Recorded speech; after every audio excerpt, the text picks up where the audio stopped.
Guess who's back? Whoop, whoop. Yeah. Hey, welcome into the Monday Mirror edition of Main Street Sports Today. I'm Maurice Patton, feeling like I never left. This is Wade Neely, welcoming you into the week. Big week. NFL Draft 24 week, right? A lot going on this week. Draft will kick off Thursday, and yeah, we are smack dab. You are right back in the saddle, my friend, as one of the busiest, at least in the mid-states, one of the busiest sports weeks of the year, my friend. Welcome back. Well, thank you. Good to be here.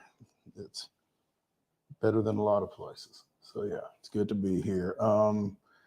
Enjoyed last week. I'm sure y'all enjoyed last week without me. So I'm here for the next couple of hours. So big show.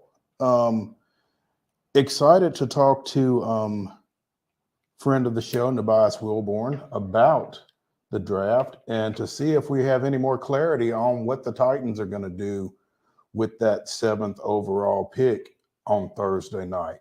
Do they exercise it? Do they trade it? If they exercise it, who do they take with it?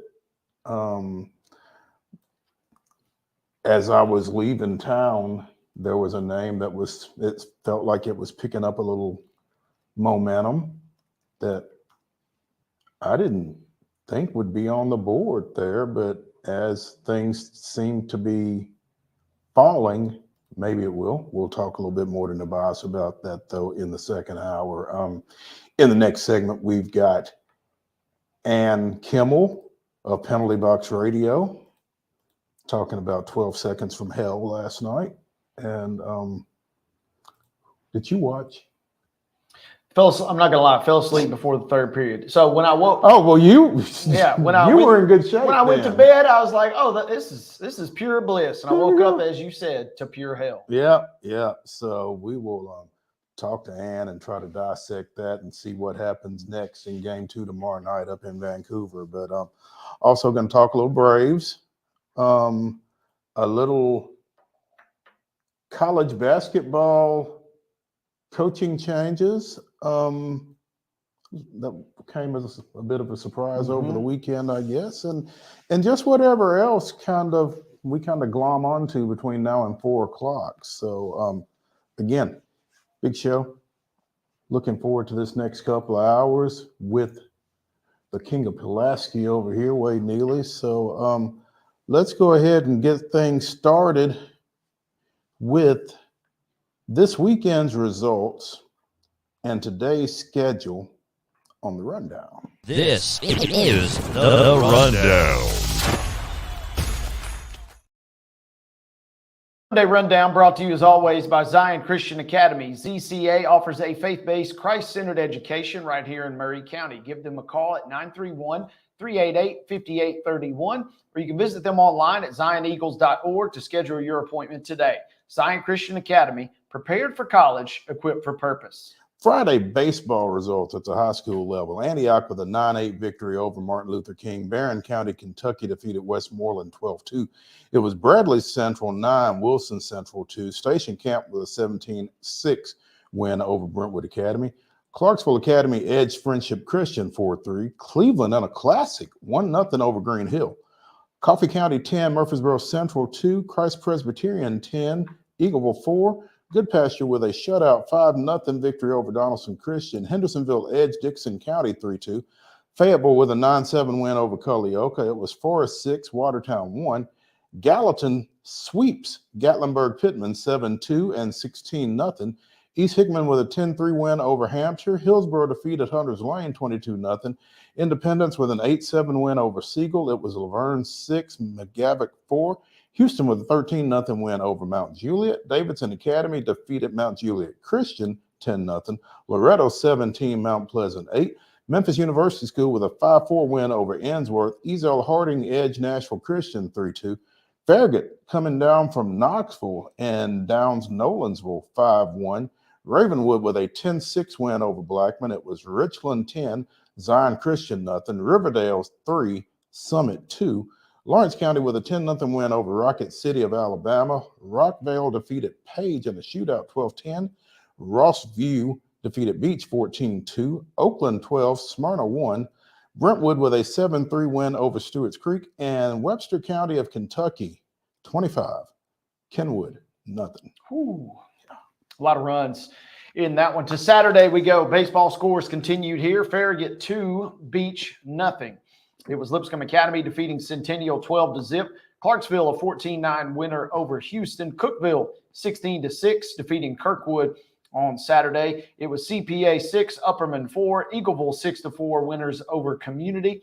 It was Ezell Harding defeating the Tennessee Heat 1-0. Franklin Road Academy wins a one-run ball game 5-4 versus University School of Nashville. Los Gatos, California 9, Friendship Christian 2. It was I wonder Gordonsville. if that's a home and home series. Yeah, good question. You know, you'd like to schedule a trip. They were sprinkled throughout the schedule last week, so hopefully they enjoyed their trip over to Tennessee. They did get a couple wins. Again, they defeated Friendship Christian 9-2 on Saturday. 6-3, it was Gordonsville winning over Friendship Christian. Lawrence County all over Giles County and Pulaski. 15-0 was your Saturday score there. Huntington 10, Pope John Paul II 0. Middle Tennessee Christian defeats Grace Christian Franklin 1-0. It was Murfreesboro Central 13, Community nothing. USJ putting up 17 runs, just 5 for Pope John Paul II in that showdown. Columbia Academy 11-0 over Providence Christian. Silverdale Academy wins at 14-2 versus Green Hill. Wilson Central taking 2 games, 1 from Soddy Daisy, 5-2 was your score there. 11-2 over Walker Valley in their second contest of the afternoon. Hendersonville defeating Waverly 5-2. BGA downs Webb School 7-3.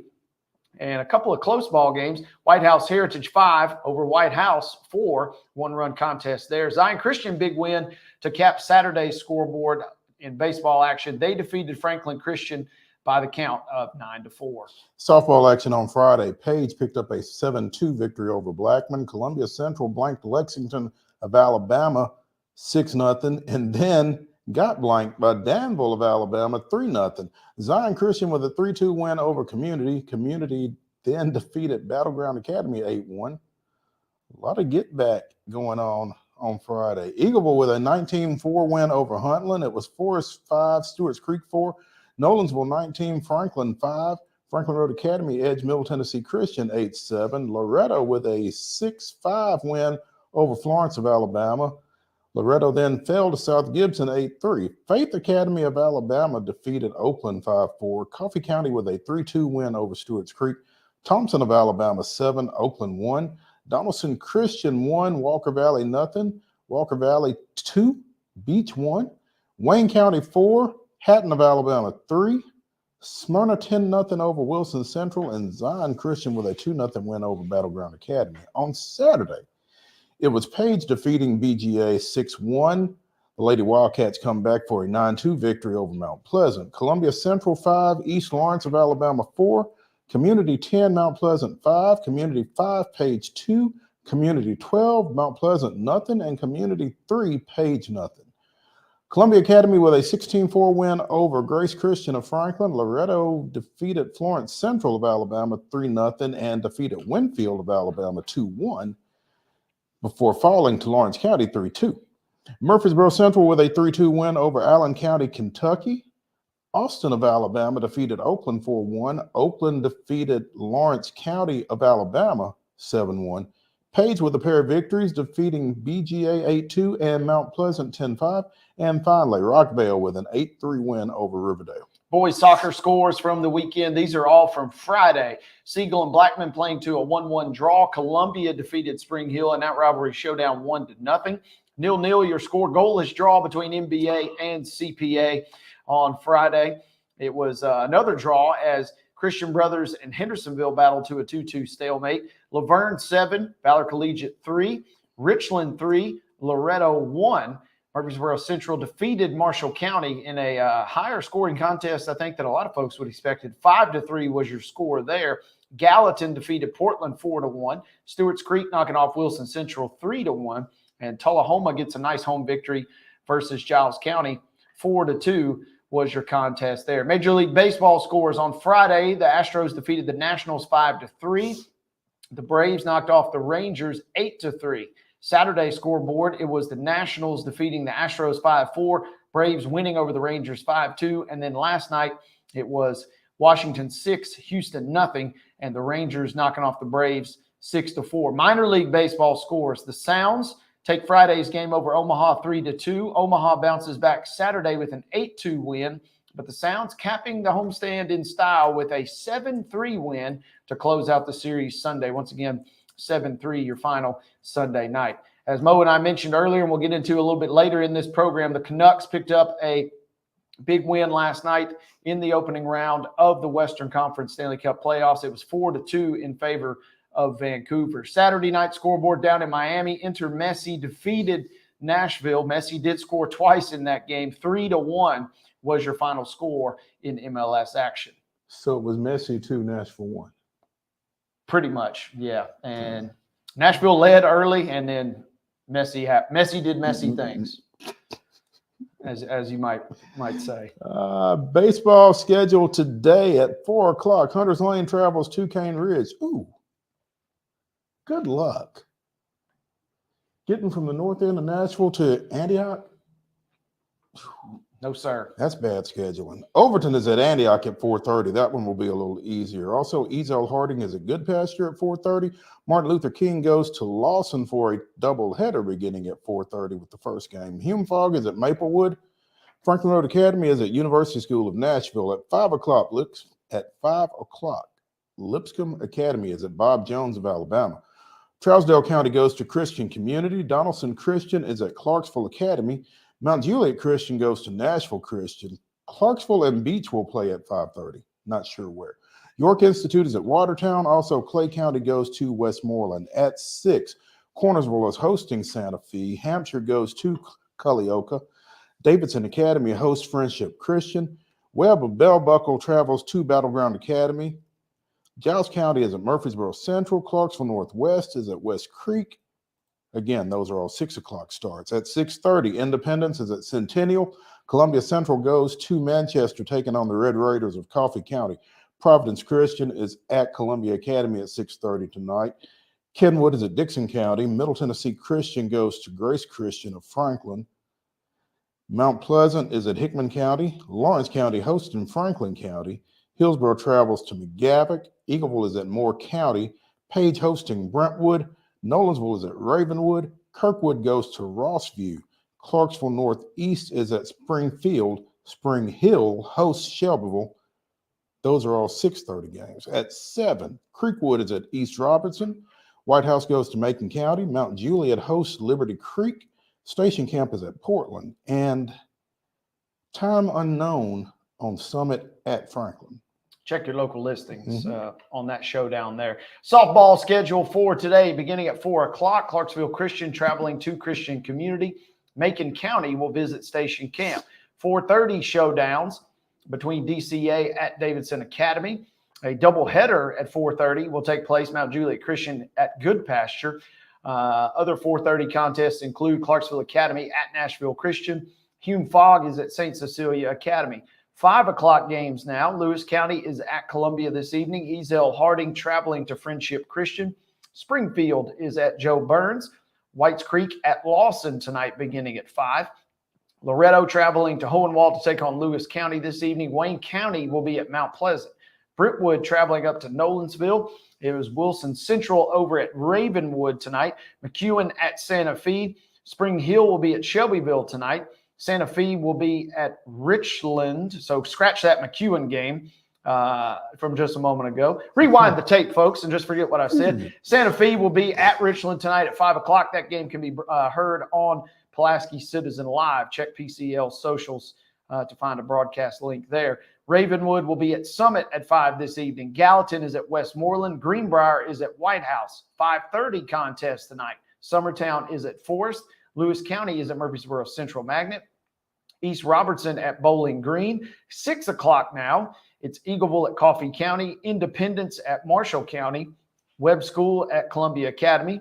6:30 start times between Stewart's Creek, who's at Cookville. Fayetteville will take on Richland as the Lady Raiders hosting a doubleheader. That game will also be broadcast with Mark Mize on PCL tonight. Split doubleheader. Split doubleheader, non-district, kind of a head scratcher, but Getting them in. They're going to get them in. They played Fayetteville last week, so I guess they're getting that second one in the evening time tonight. Other 6:30 games tonight include Beach at Lebanon and Columbia at Warren County. No start times listed, but we do show White House Heritage at Clarksville Northeast, McEwen at Houston County, East Nashville at McGavock, Houston County at Montgomery Central, and Watertown at Portland tonight. On the pitch, 5 o'clock first touch for Middle Tennessee Christian boys soccer at Columbia Academy.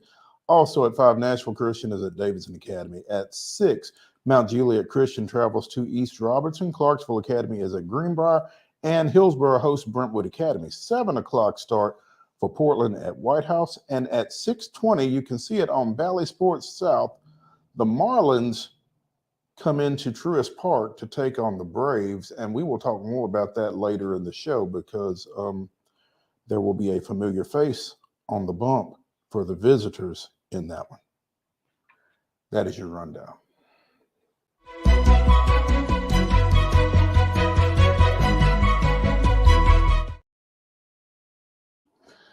Your top story brought to you, as always, by Piggly Wiggly in Neely's Mill here in Columbia. Be sure and check out their delicious daily deli lunch options, as well as their hand-cut meats, and everything is cost plus 10 at the cash register. Piggly Wiggly, Neely's Mill, Columbia, bringing you our top story. Statement from Fisk University.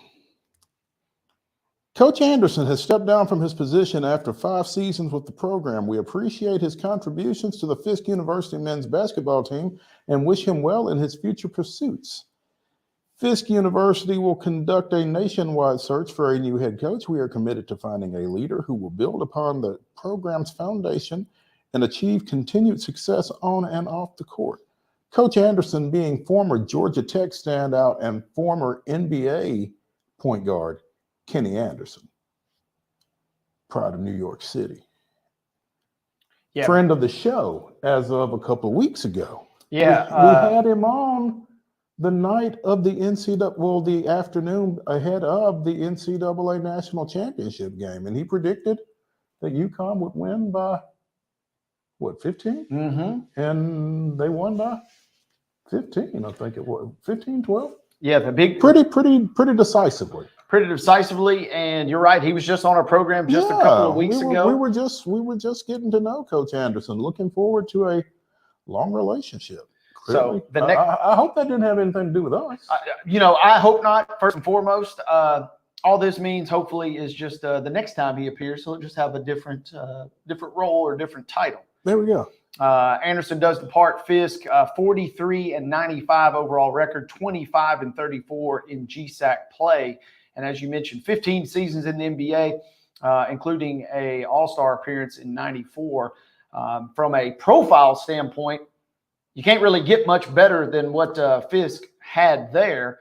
And this is a program that, an NAIA level program that can compete and can do some good things when they have a couple of key players or the right coaching staff in place. They've been known to get hot and make a little run in the postseason. So, unfortunate news to see Kenny depart as we just kind of, like you said, we're just chatting with him a couple of weeks ago. He was presumably maybe a tough decision. I would assume so. He did say in a statement, "I will enjoy my life, but I will miss everyone at Fisk University. Been here for 5 years and truly love it. My daughter graduated from here. I don't know what else to say." Yeah, kind of hate to see it. Certainly that search and his successor will bear watching because, as you said,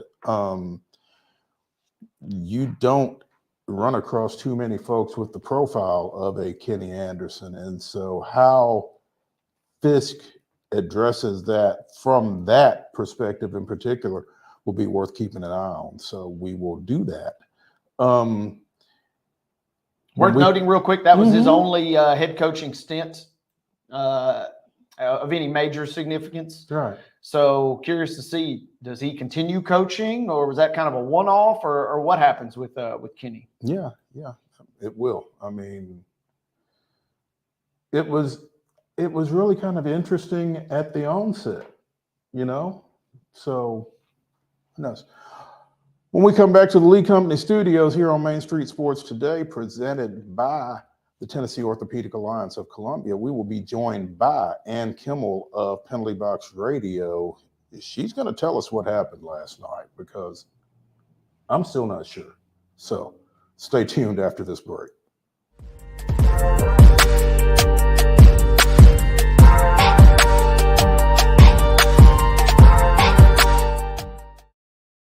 Nashville Sounds Baseball is back in Hit City for the 2024 season. Spend your nights and weekends at the ballpark with weekly giveaways, fireworks shows, throwback deals, live music, and more. Top talent will take the field at First Horizon Park against the AAA Minnesota Twins, Baltimore Orioles, Atlanta Braves, St. Louis Cardinals, Cincinnati Reds, and more. Tickets start at just $10 and are available now at NashvilleSounds.com. We will see you in Hit City. Whether you're an athlete or a weekend warrior, when it comes to your performance, don't settle for anything less than excellence. We're proud to announce that Mid-Tennessee Bone and Joint Clinic is now Tennessee Orthopedic Alliance of Columbia, where we are redefining sports medicine and orthopedics. Tennessee Orthopedic Alliance's team of expert sports medicine physicians understands the unique demands of your body. TOA Columbia specializes in personalized orthopedic care, offering state-of-the-art treatments for everything from sports injuries to joint replacements. Learn more at toacolumbia.com. With Lee Company technology, the best handymen are hands-off. Lee Company techs have been using visual findings and other smart technology tools for years to add transparency and virtually take customers along. You see what we see, whether we're in a crawl space or on a roof. With Lee Company, technology helps us help you, no matter what's happening in the world or at your house. Jones & Lang Sporting Goods here in Columbia has been outfitting teams, officials, and anybody else from T-ball to college for 50 plus years. Be sure and check them out at 931-388-8060 or online at jonesandlang.com. Jones & Lang Sporting Goods, the look of a winner. Zion Christian Academy, zioneagles.org or 931-388-5731. You can schedule your appointment. Go tour their campus. It is beautiful over there, and you're definitely going to want to see it. Again, it's zioneagles.org. Give them a call, 931-388-5731, and schedule your tour today. Custom Stone Handler supplies over 600 distributors and suppliers with quality stone products. Along with River Stone, we produce and distribute over 100 building, landscape, and other bulk products. Our goal is to provide quality products, service, and partnerships to ensure our customers' success. We firmly believe that the measure of any person or company is how they treat other people and customers. Give them a call at 931-490-4990 or visit CustomStonehandlers.com. A game without a crowd is just a scrimmage. A performance without an audience is just a rehearsal. Without your presence, high school sports and the performing arts aren't possible. Ensure that these essential extracurricular activities continue to enrich the lives of students in Tennessee. Purchase a ticket to your local high school's game or performance. This message presented by the TSSAA.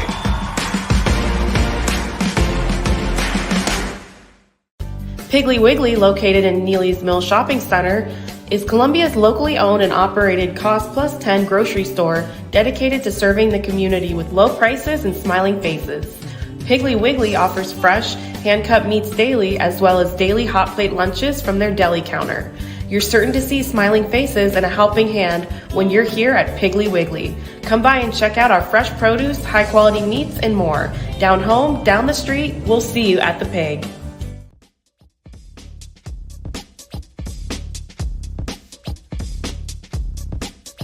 Sports Today, presented by the Tennessee Orthopedic Alliance of Columbia. I'm Maurice Patton. That's Wade Neely, and we are now joined by Ann Kimmel of Penalty Box Radio. Ann, hello. How are you, gentlemen? Good, good. You know, at about 11 o'clock last night, I was okay, and then not soon, a little bit thereafter, I was, not so much. What happened in the third period last night of that 4-2 loss at Vancouver in game one? You know what's funny is I'm still trying to sort through what is an explanation and what is an excuse for that third period. And I'm not 100% sure what factors land in which compartment there. Nashville went into the third period with a 2-1 lead, which in this game, a 1-goal lead is a big deal. This is going to be a tight series. And there just was a breakdown over the course of a dozen seconds that really turned this game on its ear. You know, the Vancouver Canucks scored a goal. 12 seconds later, a turnover by the Nashville Predators resulted in another goal, quick lead shift. And it was like Nashville just couldn't combat the momentum that shift created in that third period. But it was odd because I'm with you. I felt pretty good through part of this game. And even after that lead, I thought, okay, Nashville's going to need a minute. They're going to get their skates under them, and then they're going to push back. But that just didn't happen in that third period. And as I watched the game, I'm like you. I'm a bit more optimistic than most, but I went to bed in the second intermission, and I said, hey, you know what? I'm feeling pretty good about the way Nashville's playing. And then I checked my score this morning, and I did like a triple take because, as you just mentioned, the game really turned on its ear in that third period. And I guess that is a fair question now. What kind of is an explanation and what's kind of an excuse? What is the immediate chatter, or what came out of that right in the post game from the coaching staff for Nashville to break that one down? It was interesting. Andrew Brunette, and we also heard from Roman Yossi, we heard from Jason Zucker, and we heard from Ryan O'Reilly. All of them really kind of talked about there was just sort of an inability to bounce back in the third period. And that's not something that's been characteristic of the Predators since they started kind of turning things around back on that 18-game point streak. They've been a very strong third period team, but they've also been really resilient mentally as much as anything else. You know, something Andrew Burnett's preached all season long that finally sunk in midway through the period, midway through the season, was it's about that next shift. You score a goal, or a goal is scored on you. What do you do that next shift? How do you keep your composure? How quickly do you get back to your game? And you saw Nashville really struggle with that, giving up 2 goals in 12 seconds. But that lingered past those 2 goals. And I think Vancouver really had the momentum. And this was a game, like I said, that was really going to be a 1-goal game. So I think Vancouver really felt like we've got that 1-goal lead, and they were going to press and hang on to it. That may be something Nashville didn't do enough of when they had the 1-goal lead. I don't know that they really pressed to hang on to the 1-goal lead like Vancouver did. Now, again, there could be some factors / excuses that go into this. I think Nashville, they hadn't played a game at game tempo, game speed, with the pressure of the game for 6 days as compared to Vancouver, who just played last Thursday. So there may have been some fatigue in that third period. Obviously, it was a great environment. I think it was a big moment for some of these players. Maybe that got a little bit tiring. But this was a game that Nashville could have won. And for as disappointing and frustrating as that score was to check this morning, there's also something to be maybe a little bit encouraged about, because the corrections Nashville needs to make aren't earth-shattering. They don't need to rework their whole system. They just need a couple of things to improve, and they could be in this game and win a game like this come game 2. And did the pace of the game, the first 2 periods, the first period especially, seemed like it was really played at an insane pace, which on paper I would have thought benefited Nashville, and they had an early chance. Demko made already maybe one of the great saves of the entire playoffs in the very first period last night. Did the pace of the game kind of surprise you? And if so, I guess maybe that speaks to potential fatigue or a little downturn there in the third. We knew it was going to be a physical game. These are 2 teams that ranked top of the league when it comes to hits during the regular season. But for me, the quantity of hits in the first period was surprising. There were 36 hits between these 2 teams in the first 20 minutes. There was only 10 shots on goal. So they were doing a lot more hitting than they were shooting. I wonder how much that maybe wore things down for the Nashville Predators. But the pace of the game, I thought it was interesting. Vancouver came out and they really did control things to begin with, which is not surprising. Again, they've been on the ice more recently, their home environment. I think we can say that while these teams compare in a lot of ways, Vancouver probably has the edge when it comes to depth talent. So it's not super surprising that Vancouver came out. I thought Nashville did a good job weathering the initial storm. But when that happened again in the third period, it was like Nashville didn't have that second kind of pushback that they needed. And I think that really kind of doomed them in that third period. You saw players like Roman Josi really try to create something in that third period, to tie that game back up. But it didn't seem like the rest of the team could quite dig deep enough to push to get that tie game.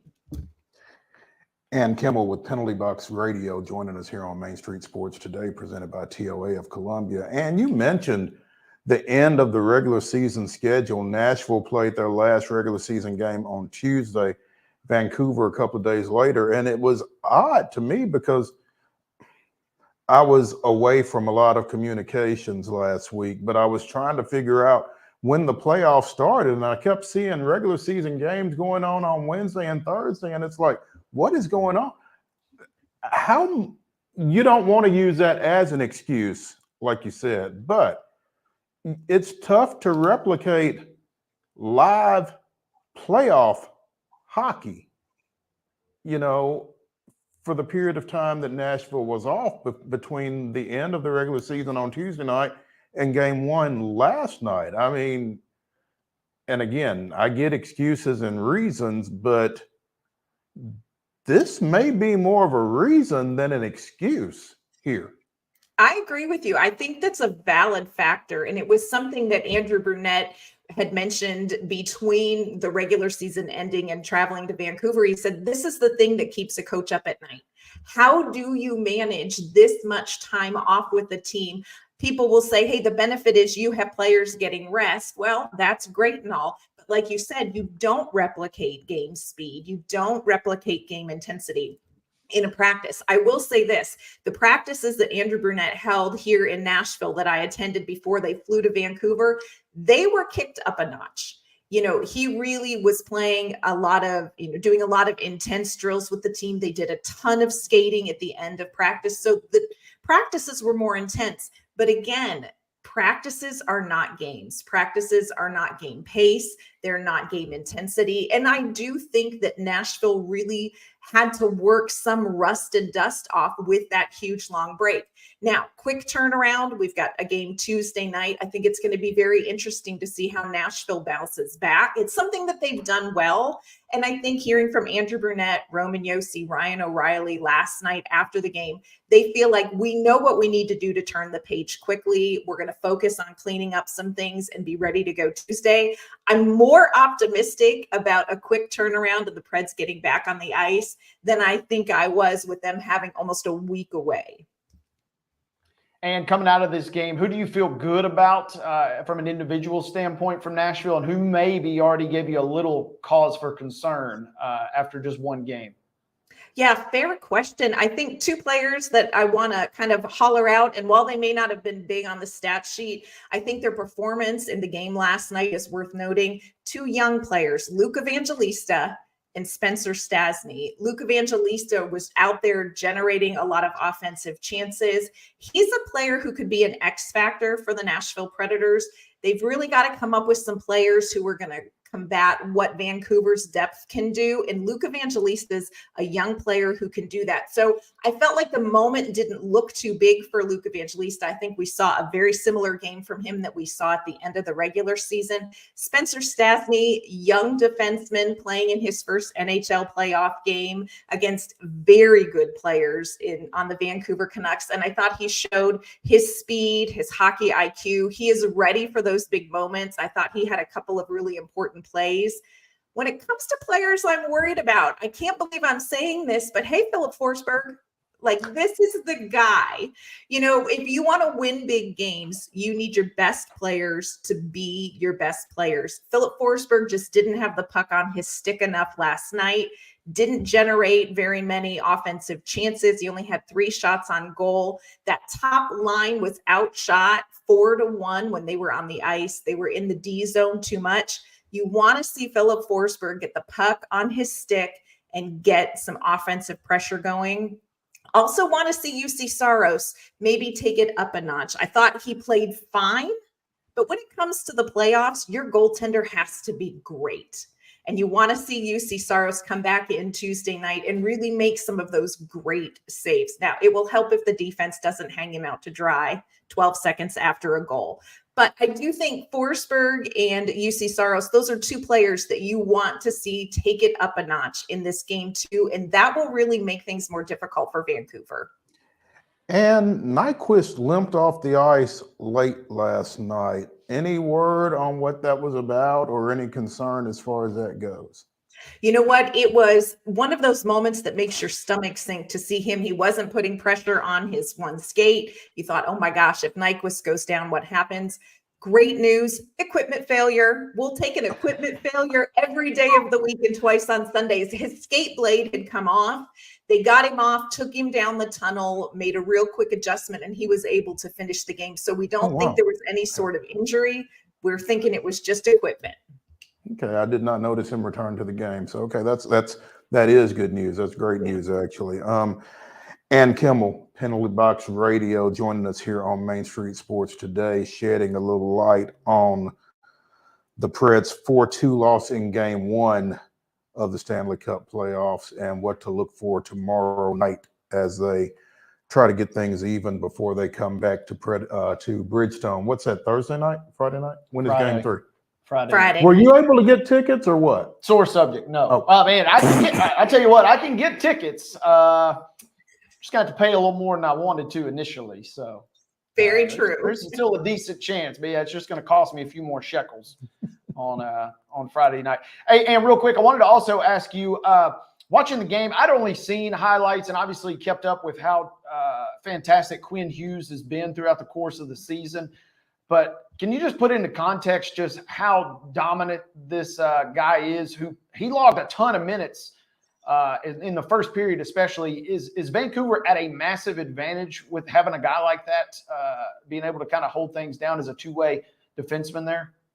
Quinn Hughes is exceptional. Absolutely, no doubt about it. I think if Quinn Hughes wins the Norris Trophy, as disappointed as Predators fans would be that Yossi didn't get it, you can't squawk about it. That's how good Quinn Hughes has been this season, and he is absolutely key for the Vancouver Canucks. Yes, they've got JT Miller, they have Brock Besser, they've got Thatcher Demko in net, but Quinn Hughes is just having an exceptional season. And like you said, it's his 2-way game. He's the young version of Roman Josi with a little bit of zhuzh on top this season. So Quinn Hughes has been fantastic. You're going to see a ton of him through this series, and he is going to be somebody the Predators are going to have to find a way to contain and work around.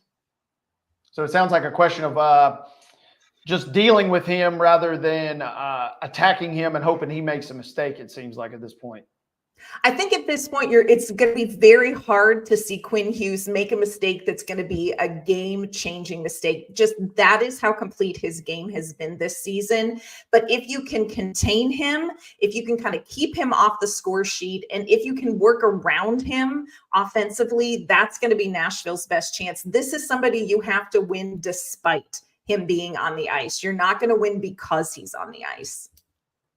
Biggest adjustment before we let you go in that Nashville needs to make, and I guess is it do or die? How desperately does Nashville need to win tomorrow night's game before they head back for 3 and 4 this weekend? I would say, to answer the first part of your question, I think the biggest adjustments the Predators need to make is they've got to win the puck battles. You've got to get puck possession. Last night, Vancouver really controlled the puck possession in that game. Between these two teams, that may be your deciding factor. That means players like Philip Forsberg, Ryan O'Reilly, Gus Nyquist, you need them to have the puck on their stick, but you need players like that fourth line to be the guys who go and get it. As far as, how panicked should the Predators be about Game 2, it definitely amps up when you look at coming home 0-2 versus splitting this first part of this away series. So the pressure, I think, is on Nashville, but I do think they're going to be a little bit more prepared for this game. Do want them to come home 1-1 to Bridgestone Arena. It's awfully tough to dig out of an 0-2 series when you know you've got to turn around and go right back on the road for 2 more games. And Kimmel of Penalty Box Radio joining us here. And we appreciate your time and look forward to speaking to you under better circumstances next time. So yeah, let's get a win and then we can just talk. Yeah. Let's do that. Nice. Yeah, that would be good. And we appreciate it. We'll catch up with you soon. Sounds great. Thanks, guys. Thank you. Yeah. When we come back to the Lee Company studios here on Main Street Sports Today, presented by TOA of Columbia, it's MON-STARS. Wade and I will give you our top individual performances of the weekend. Don't anticipate any Predators being in that, but we'll see when we come back.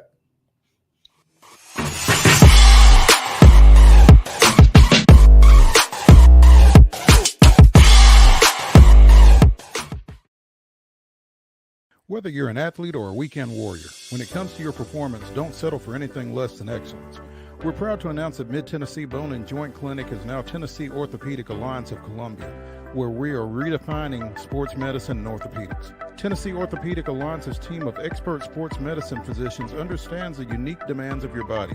TOA Columbia specializes in personalized orthopedic care, offering state-of-the-art treatments for everything from sports injuries to joint replacements. Learn more at toacolumbia.com.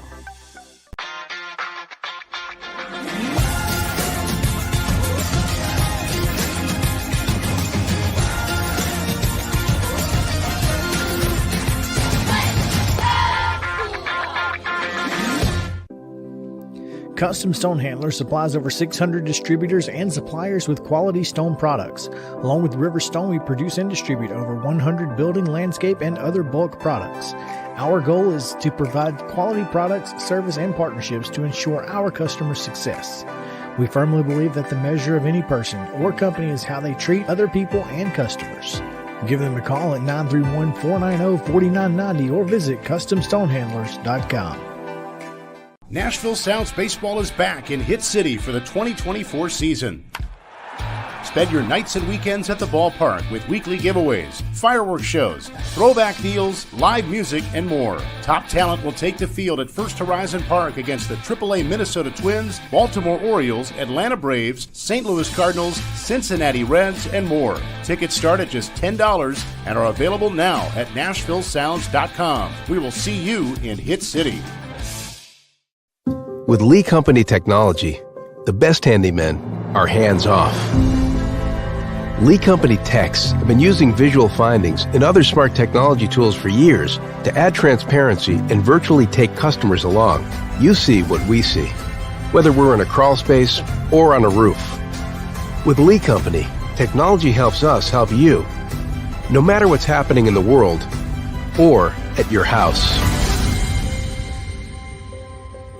Piggly Wiggly, located in Neely's Mill Shopping Center, is Columbia's locally owned and operated Cost Plus 10 grocery store dedicated to serving the community with low prices and smiling faces. Piggly Wiggly offers fresh, hand-cut meats daily as well as daily hot plate lunches from their deli counter. You're certain to see smiling faces and a helping hand when you're here at Piggly Wiggly. Come by and check out our fresh produce, high-quality meats, and more. Down home, down the street, we'll see you at the Pig. We thrive under the lights. A city of performers, putting on one heck of a show.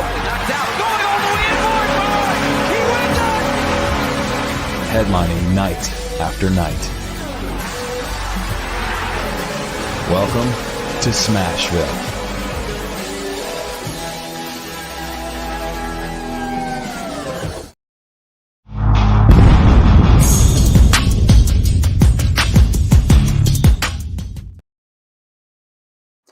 Here on the Monday Mirror edition of Main Street Sports Today, presented by the Tennessee Orthopedic Alliance of Columbia, it is time for MON-STARS. Wade and I will give you our top individual performances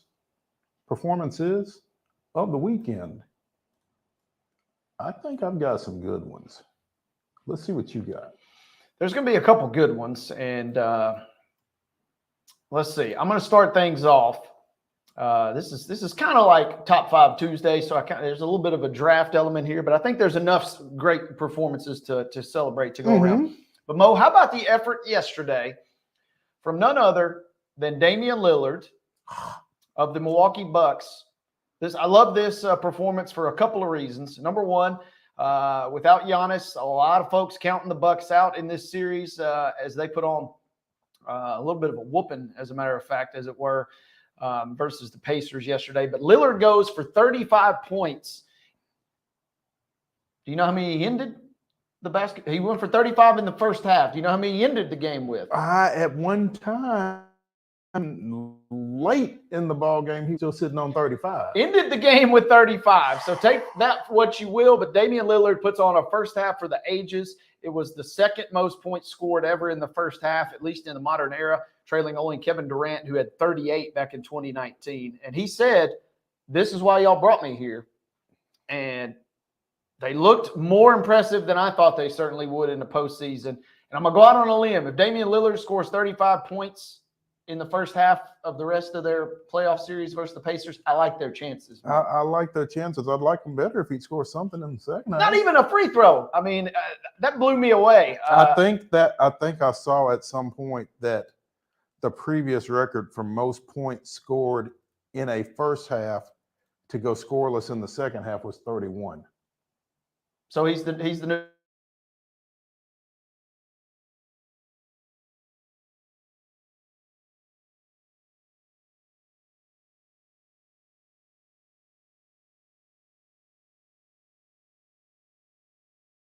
All right.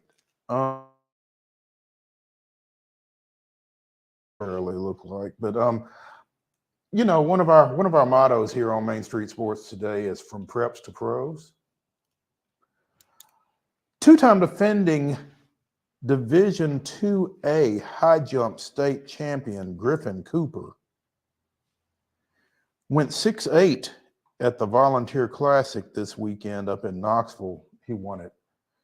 I think that is the height that he won the state at last year. We are still 3 weeks to a month away from spring fling, and he's already at 6'8". So you're saying there's a chance for more? I'm sure his coach Brady Henson would like to think there's a chance for more. So we're gonna keep an eye on the multi-sport standout for a couple of reasons. You know, he signed with Alabama Huntsville, which John Shulman left there at the end of the season, took the Central Arkansas job.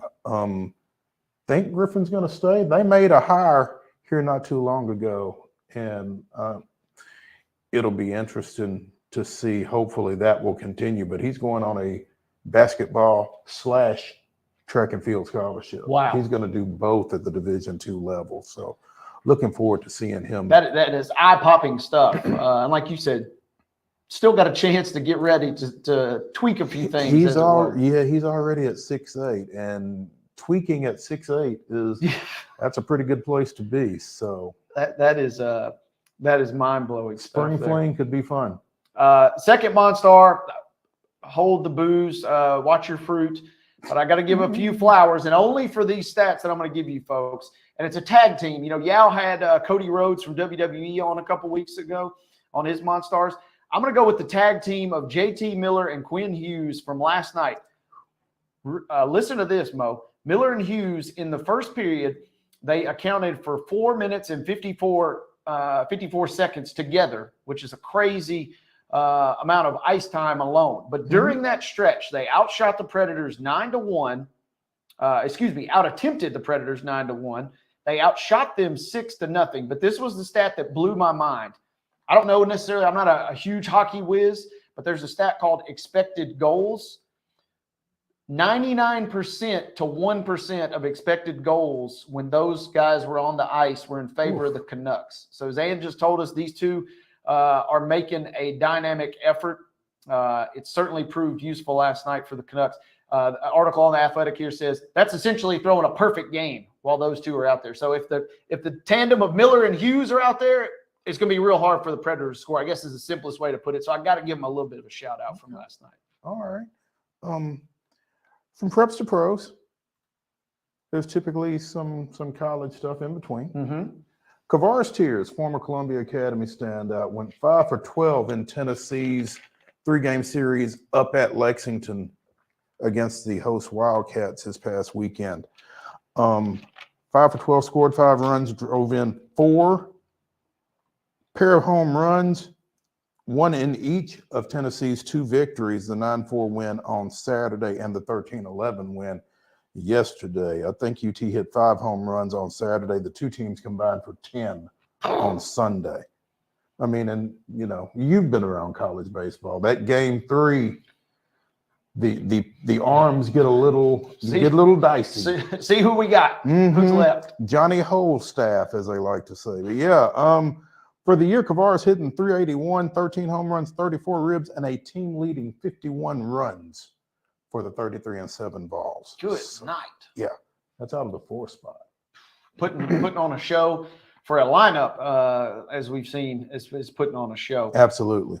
Final MON-STAR for me. Speaking of local products, bringing on back to Giles County. We couldn't get him in last week because, well, it happened after MON-STARS. But go back to last Tuesday. Giles County kicker/soccer standout Chase Carden. He's had a great kicking career for the Bobcats, but he's a heck of a soccer player too. Page and Giles County get it on. Page scores an equalizer with about 20 seconds left in the first half.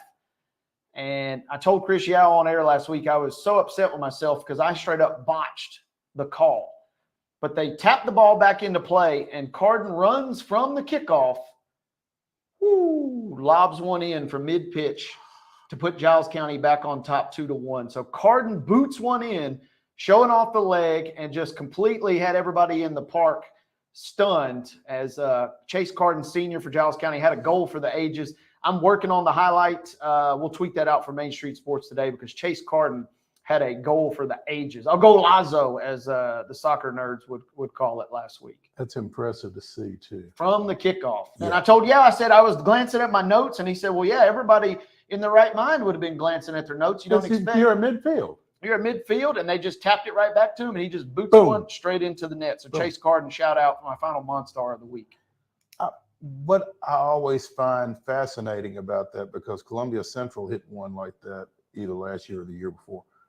What is the goalie thinking right there? Or what is the goalie doing right there?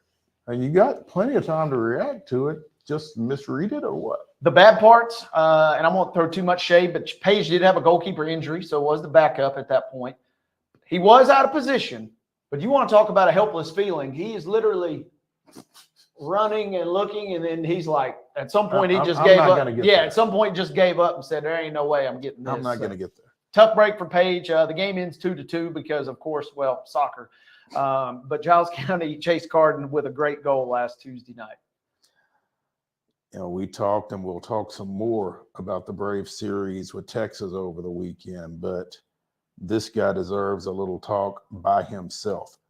Travis d'Arnaud became the 3rd catcher to hit 3 home runs in a game in Major League Baseball history Friday night. His 3rd was a grand slam that finally got Atlanta clear of Texas, put them up 7-3 in an eventual 8-3 win.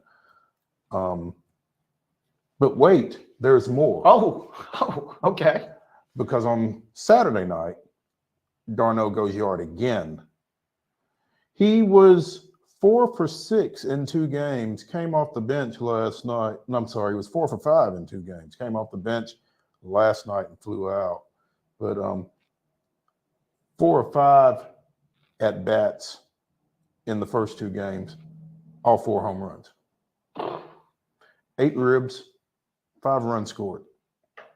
Now that is quality action. That's a MON-STAR right there. Big performance. Can I do a quick honorable mention? Absolutely. You just piqued my interest there. That does remind me, and I failed to give this shout out last week, so I do apologize, but I got to just bring it back.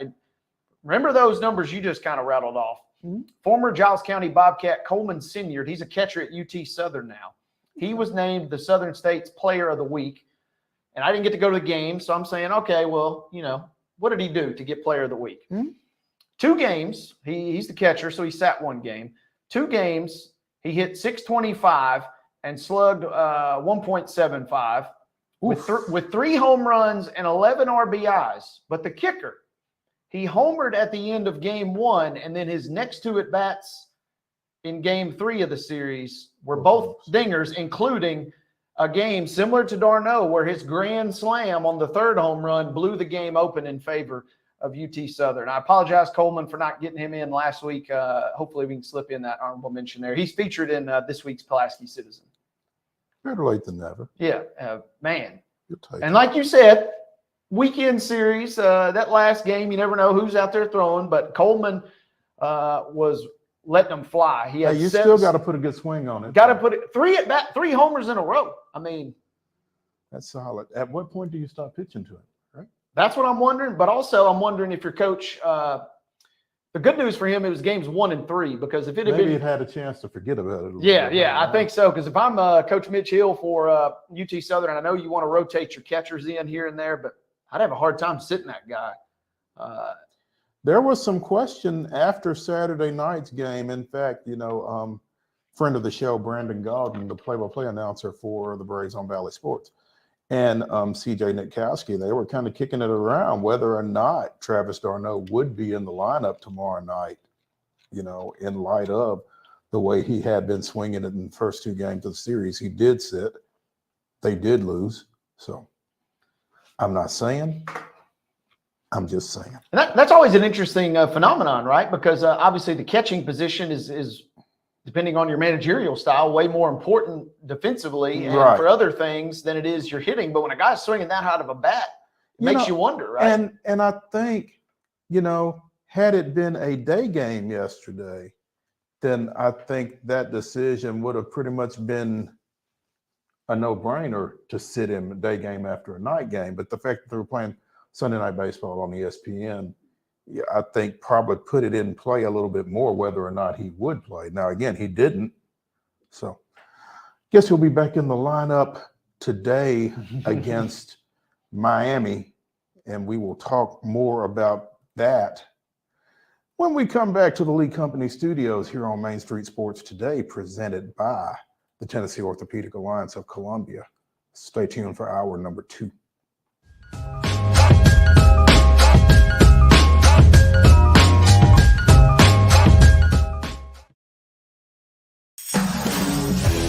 We thrive under the lights. A city of performers, putting on one heck of a show. Headlining night after night. Welcome to Smashville.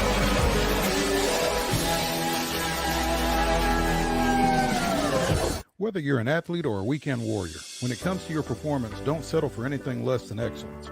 We're proud to announce that Mid-Tennessee Bone and Joint Clinic is now Tennessee Orthopedic Alliance of Columbia, where we are redefining sports medicine and orthopedics. Tennessee Orthopedic Alliance's team of expert sports medicine physicians understands the unique demands of your body. TOA Columbia specializes in personalized orthopedic care, offering state-of-the-art treatments for everything from sports injuries to joint replacements. Learn more at toacolumbia.com. With Lee Company technology, the best handymen are hands-off. Lee Company techs have been using visual findings and other smart technology tools for years to add transparency and virtually take customers along. You see what we see, whether we're in a crawl space or on a roof.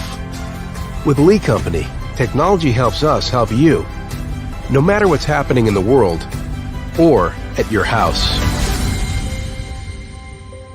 Jones & Lang Sporting Goods here in Columbia has been outfitting teams, officials, and anybody else from T-ball to college for 50 plus years. Be sure and check them out at 931-388-8060 or online at jonesandlang.com. Jones & Lang Sporting Goods, the look of a winner. Zion Christian Academy, zioneagles.org or 931-388-5731. You can schedule your appointment. Go tour their campus. It is beautiful over there, and you're definitely going to want to see it. Again, it's zioneagles.org. Give them a call, 931-388-5731, and schedule your tour today.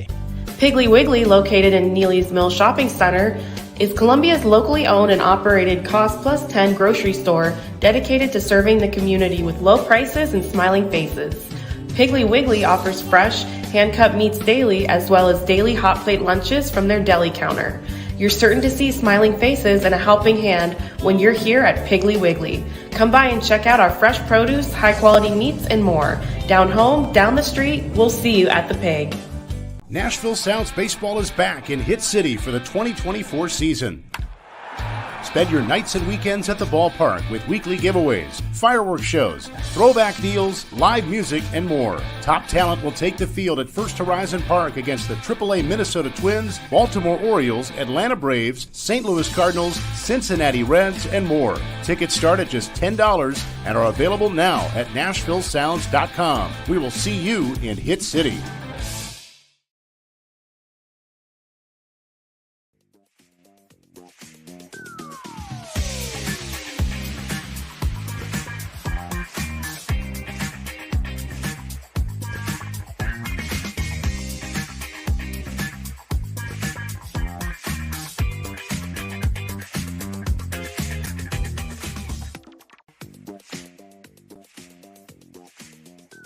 We're back, and I'm not sure how we were gone, but we're back. Welcome back to the second hour of Main Street Sports Today, presented by the Tennessee Orthopedic Alliance of Columbia. I'm Maurice Patton. This is Wade Neely and Mark. It is time for This Day in Braves History.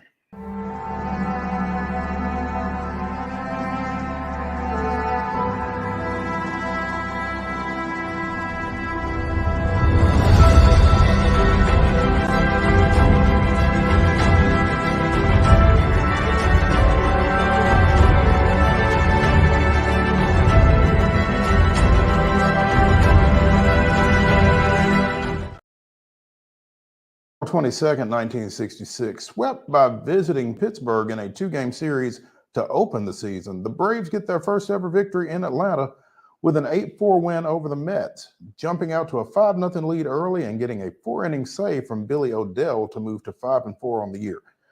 5 different players, including Hank Aaron and Rico Carty, each had a pair of hits as the Braves racked up 13 total. That was this day in Braves history. Could have used a little Hank Aaron and Rico Carty last night to finish off Texas, but unable to do so, dropping a 6-4 decision after winning the first 2 games of that series to extend their win streak to 6 straight, I guess dating back to their trip to Miami, which oddly enough Get them right back. comes to Truist Park tonight. Yeah. Won the last game in Miami on Sunday, swept the Astros. Sorry about that. And then took 2 of 3 from Texas to set up the 14-6 Braves coming into tonight's action against the 6-17 Marlins. But the Marlins got a secret weapon tonight. Former Loretto multi-sport standout Ryan Weathers taking the bump, 2-1 with a 2.70 ERA for the Marlins, coming off of his big win up at Yankee Stadium, I think in his last start, right? Had another.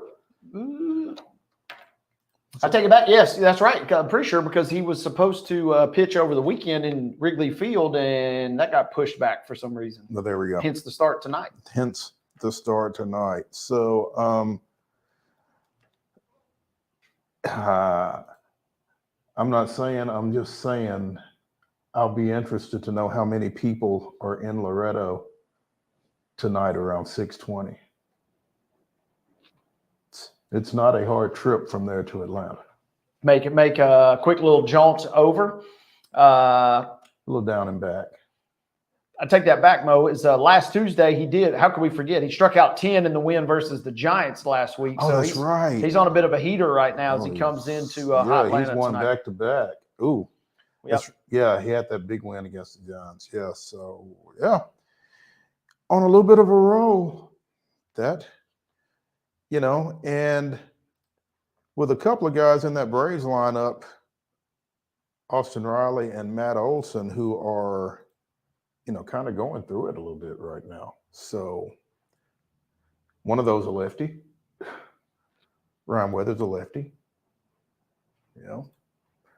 Could get interesting tonight. Marlins have won 6 games. He's got 2 wins on the season. You like to see that for him.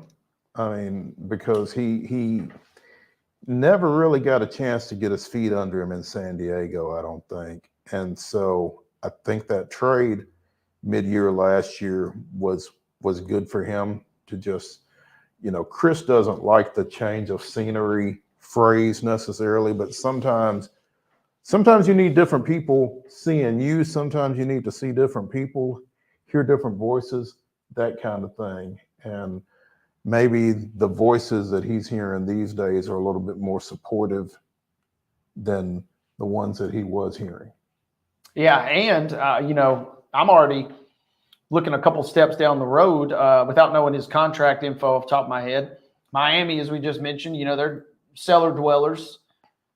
Is this potentially a situation? Hey, if I come out and I throw pretty well in the first half of this season, maybe I get shipped out to even greener pastures. And or maybe you just establish yourself. Or become the guy in Miami. Right. And I think, when you've got guys like Jazz Chisholm and some of the other guys that you've got on that team, they're, Arias, you've got some guys that can play down there. Miami was in the playoffs last year. Now they've done some things since then that don't make a whole lot of sense, like fire their GM and scratch the option on the manager of the year, Skip Shoemaker. But hey, y'all do you, Miami. As a Braves fan, never stop an enemy in the middle of making a mistake. But, for Ryan's sake, you'd like to see things go well and him solidify himself as a part of that rotation down there. So we'll see how that goes. Now, and I don't know the series versus the Cubs. He was originally slated. We even teased it on Friday's show. He was supposed to start yesterday on Sunday to cap it, but there was a doubleheader on Saturday that was somehow mixed in there. So I don't know how that maybe played things, but he was originally supposed to start in Wrigley Field because that was the point we mentioned. Already got 1 win at a historic stadium. Might as well add another. Yeah.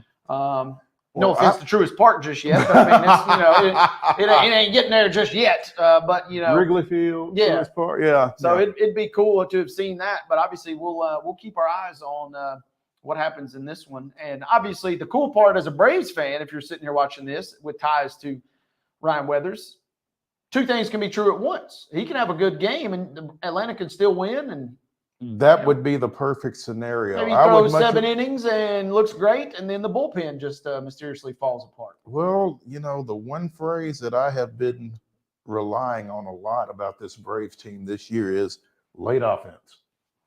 And, it almost bailed them out last night even. But, I would much rather have seen Ryan go at Wrigley Field yesterday than at Truist Park tonight for obvious reasons, because we kind of got some torn rooting interests there, obviously. So we'll see how that goes. Tough weekend in DC for the Astros. Yeah, I kept up with a few loose scores, and now they're starting to slowly fade even further. I mean, they're 5 games back. And didn't who's that? I just saw Javier, I think, is the Astros have now had 6 pitchers that have already gone to the IL thus far. So that's one area that they needed a little sign of life. And Verlander had a decent outing in his debut on Friday. The game they did get the win 5-3, but other than that, it's grim for Houston right now. So the good news is you got some time to maybe get back. The bad news is if you don't start getting back, it's going to be a long season for Houston, who's now 3 of 7 in their last 10. I'm looking at CBSSports.com's power rankings, which have the Braves number 1. They have the Astros at number 21, and the narrative is we're getting into the range where it's got to be at least a little bit concerning. The Astros are now 7-16, just lost a series to the Nationals. They are 4-9 at home and 3-7 on the road. Not pretty. And eventually, and obviously Texas last night getting the win, that stings, but the gap is only 5 games. And they're not going to end up as historically inept as it looks like the White Sox might be, but the fact you're even in the same breath as the White Sox is not a good situation. It's not where you want to be. They're 12.5 games back in the Central, whereas Houston just 5 back. And the good news, I think, if you're Houston is presumably, obviously you're sitting here at 7-16. You really can't say this with a super straight face, but presumably you're a little better than the A's. Presumably you're better than the Angels. So now you're not only going to get to claw those wins back, you're going to get to really kind of leverage those games when you play them. And Mariners, the Seattle Mariners, just right above them at 11-11. So panic button not fully pressed, but it's definitely out in the room. I'll say that much. And you talk about the pitching injuries, but you're going to get some folks back pretty soon. Justin Verlander being one of them. Had a good game Friday in his debut. So, but yeah, I mean that will certainly go a long way. But man, they've already lost a couple stinkers that they need to get the thing rolling as they're playing the Cubs beginning 3 games tomorrow. Do get the Rockies, which is not a guarantee by any stretch, but do get a little Rockies action over the weekend. Feel good about it. Yeah. Feel decent about that. So we shall see what happens with Houston. I'm not, like I said, I'm not pressing that panic button yet, but I'm a little nervous. And so I might just be on permanent Ryan Weathers fandom for the rest of the season. That'll just be the extent of my MLB watching if this continues. You know, you mentioned the pitching with the Astros, and I neglected to mention starting opposite Ryan Weathers for the Braves tonight. Bryce Elder is coming up from Gwinnett and making his first major league start of the season. 2023 National League All-Star Bryce Elder, who broke camp with the Stripers 1P of Gwinnett in AAA. So, you know, already there are guys coming up and back with the Strider injury and different things like that. So the Braves starting pitching depth is going to be tested this year. And so we'll see what Bryce has for him tonight against Ryan Weathers. Injuries, big thing across Major League Baseball. The Brewers apparently have put Christian Yelich on the injured list, or I guess this happened late last week. He's got back issues.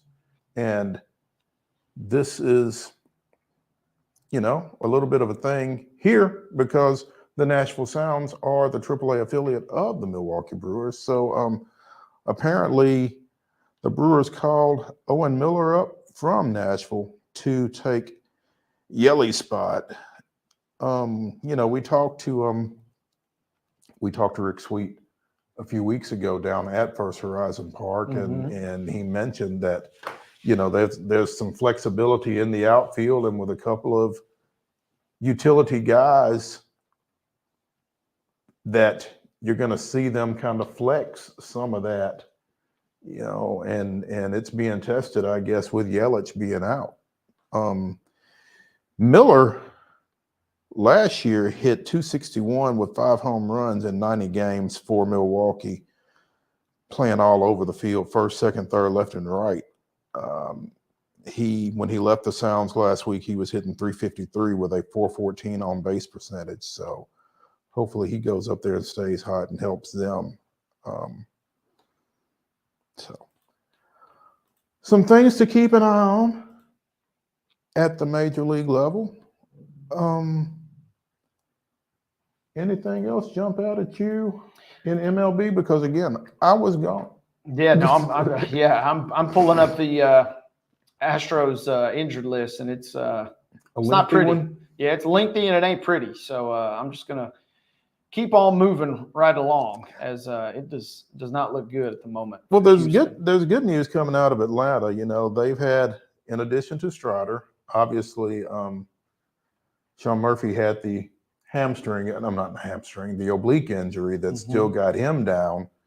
But it's getting more ABs for Darno, and he's taking advantage of them. Also, Ozzie Albies went out last week with a fractured toe, but still took 2 out of 3 from the defending World Series champions. They are atop, again, the CBS Sports Power Rankings, ahead of the Orioles, Yankees, and Phillies at number 4, who are up 9 spots after a 6-game win streak against the aforementioned Rockies and White Sox. Yeah, and that's the thing. You got to, and Houston especially, and I got to check on that. They're only scheduled to have 2 games versus Colorado, so it'd be nice to get a third, obviously, if things go according to plan, which rarely happens in Major League Baseball. But sure. Yeah, it's going to be Houston will probably find out where they really sit here in the next couple of weeks, because the schedule does get a touch favorable for them. And I kind of ran through all the standings, by the way. The wild still thing to look at is the fact the entire AL East is above 500, including the Orioles, who are one of the hottest teams in the major leagues, sitting there at 14-7. They're basically dead even with the Yankees. So the entire AL East is above 500, and the only team above 500 in the AL West is Texas at 12 and 11 after last night's win. So kind of crazy to look at those standings as a division. Meanwhile, real quick, we mentioned the NL West a lot in our preseason preview a couple weeks ago. Everybody is right there in the mix as Los Angeles, except Colorado. Everybody, with the exception of the Rockies, who are 7 games back. But the Giants, the D-backs, and Padres all within 2.5 games of the Dodgers, who are only 13-11 at the moment. Yeah. The Braves open this 3-game series against Miami tonight at home. They follow up with 3 games Friday, Saturday, and Sunday against Cleveland to close it out. So they are in the midst of a 9-game, 10-day homestand. And as you said, you know, they'll find out a little bit about themselves as well, because the Guardians are playing some pretty good ball, 16-6 coming into today. So let's take a break. Let's come back and we'll see if we can't get a hold of NUBYJAS Wilborn. Talk a little Titans here in the Lee Company studio on Main Street Sports Today, presented by the Tennessee Orthopedic Alliance of Columbia. Stay tuned.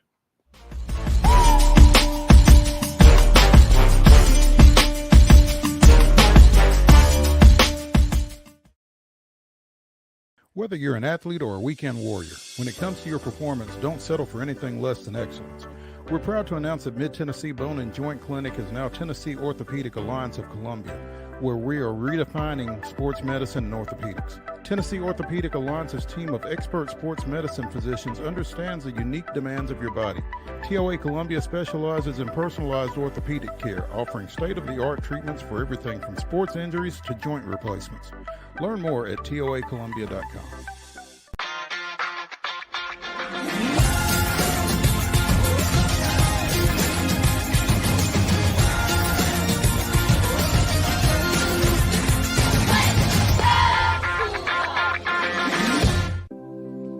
Custom Stone Handler supplies over 600 distributors and suppliers with quality stone products. Along with River Stone, we produce and distribute over 100 building, landscape, and other bulk products. Our goal is to provide quality products, service, and partnerships to ensure our customers' success. We firmly believe that the measure of any person or company is how they treat other people and customers. Give them a call at 931-490-4990 or visit CustomStonehandlers.com. With Lee Company technology, the best handymen are hands-off. Lee Company techs have been using visual findings and other smart technology tools for years to add transparency and virtually take customers along. You see what we see. whether we're in a crawl space or on a roof. With Lee Company, technology helps us help you, no matter what's happening in the world or at your house. Piggly Wiggly, located in Neely's Mill Shopping Center, is Columbia's locally owned and operated Cost Plus 10 grocery store dedicated to serving the community with low prices and smiling faces. Piggly Wiggly offers fresh, hand-cut meats daily as well as daily hot plate lunches from their deli counter. You're certain to see smiling faces and a helping hand when you're here at Piggly Wiggly. Come by and check out our fresh produce, high-quality meats, and more. Down home, down the street, we'll see you at the Pig. We thrive under the lights. A city of performers. Putting on one heck of a show. Headlining night after night.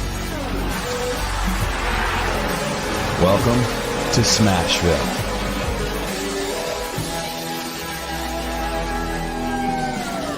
Nashville Sounds Baseball is back in Hit City for the 2024 season.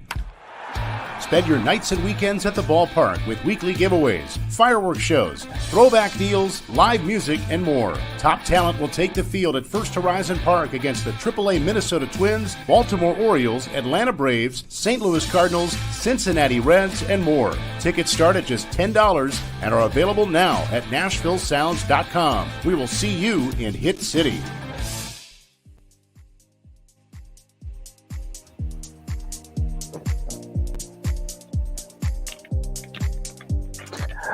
It's the Monday Mirror edition of Main Street Sports Today, presented by the Tennessee Orthopedic Alliance of Columbia. Maurice Patton, Wade Neely here in the Lee Company studios in Columbia. And we are now joined by friend of the show, NUBYJAS WILBORN of AllTitans.com. Good afternoon, sir. Hey, gentlemen, how's it going, man? Hey, how are you? How are you holding up? Still T-4 to the draft. Hey, man, we here, baby. That's the best way I could put it, man. This is a subterfuge season. Is at its finest. I guess in how in college sports you have what's called talking season. Mm-hmm. I guess we call it a subterfuge season, man. It's a whole lot of things, and you just try your best to realize you're gonna be drinking through a water hose, man. Yep, and whole lot of smoke, very little fire, huh? Hey, man, that's the game these days, man. I mean, and I tell you all the time. At the end of the day, mock drafts are mocks. Look at what the word mock means, okay? It's a mock. It's not real. We're not in those rooms. Some of us may have people who are in those rooms who we talk to, but also they're not showing us screenshots of their boards. They're telling us what they want us to believe, okay? So with that said, do we have any clearer picture of what the Titans are likely to do at 7? I mean, assuming they do anything at 7. I mean, I think I assume they're going to draft someone or trade the pick. I assume that's going to happen. I mean, it's kind of like they say in football, right? Eventually, they blow that whistle, boop, boop, and that ball gets kicked off, right? Yep. The same thing. At some point, there actually has to be a draft, right? And players will get picked. So I can honestly say that with the 7th pick, the Titans will either pick a player or they will trade that pick for some more picks. They will do one of those things. I can guarantee you that. Unless they forget to turn the pick in, which has happened. Ooh, which has happened. Not to the Titans, I don't think, but it has happened. Thing happened to them. But yeah, so either they'll forget to turn in the pick and maybe miss the pick, or they'll trade the pick, or they'll pick someone. Yeah, that's an interesting scenario. They just continually just keep trading their picks and just don't even draft anybody. You could just have 40 picks in next year's selection. How about that? Why not? Just pick everybody next year, or just trade them again and trade for more players. I don't know, but seriously, I think the consensus is if you go to there's this like NFL mock draft simulator, one of those where they have like all the mock drafts or whatever. Which again, I mean, you start to look at some of these outlets and you kind of start to ask some questions about who gives this person the authority to be a mock draft selector. I mean, obviously, look, we know Mel Kiper. I think Matt Miller has become one of those guys who we look at too. And, You know, there are certain places that do it better than others, but some of these places I'm like, okay, I didn't know y'all even wrote anything, but okay, you have a mock draft.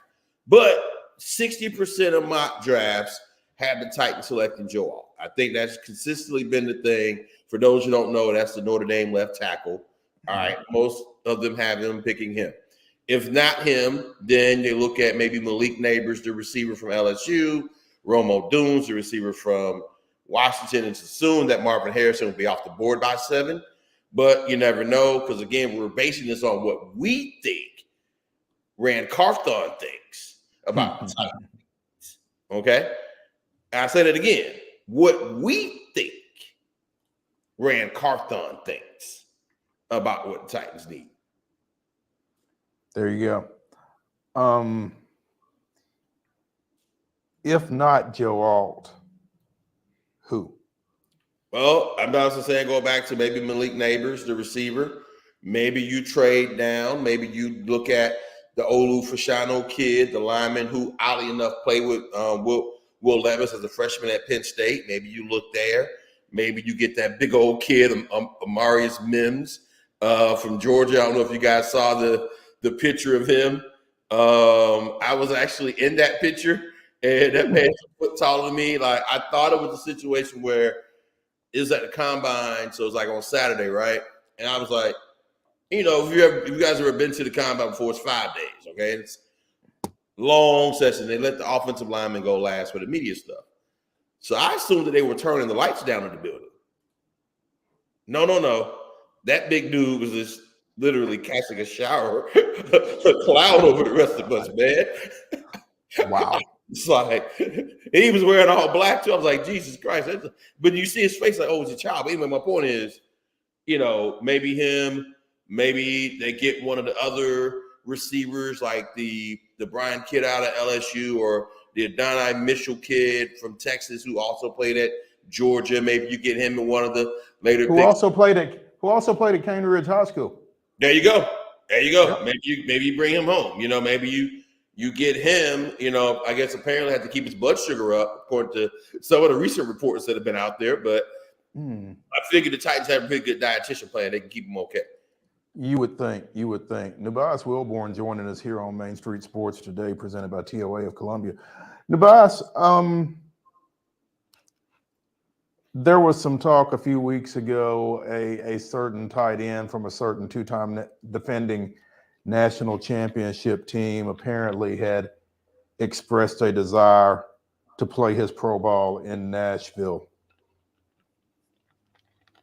Is he a possibility at 7 at this point? There are experts who think so. And look, I'm telling you, man, I know that's how to take a tight end, but I would say, have you seen that boy play? That is a bad man from Napa Valley, dude. I mean, that is a bad young man with bad intentions.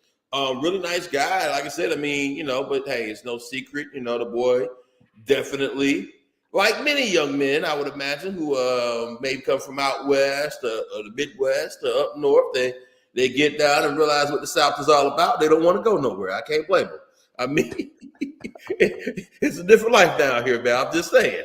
You know, look at Calvin Ridley. One of the reasons why he ended up with the Titans was because his wife was like, no, we're gonna stay down south if we can. So I mean, that's not a shock that he didn't want to play, you know, with the Titans.